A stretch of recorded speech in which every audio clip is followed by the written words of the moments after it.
يا ابن الخطاب إن لي فيكم تصابي. عمرم یه دعای عجیبی بود، تو مدینه بود دعا میکرد، میگو خدایا دفن در شهر پیامبرت و شهادت در راهت.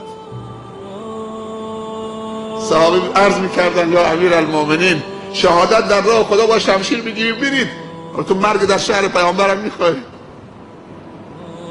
خودش میدونست چه دعا میکرد.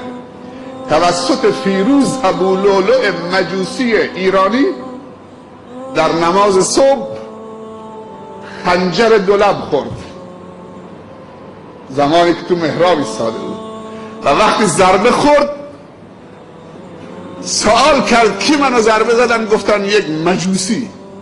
گفت الحمدلله که یک مسلمان منو ضربه نزد. دعاش مستجاب شد یا نشد؟ کجا خوابیده؟ داستانش یک بار گفتن.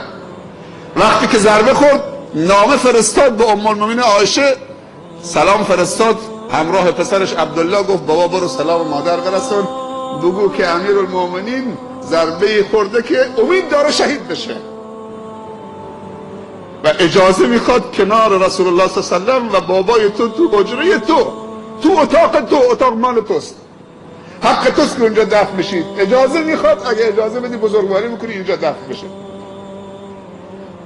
ام المؤمنین عایشه گفت برو سلام بابا برسون، بگو که این اتاق مال توست.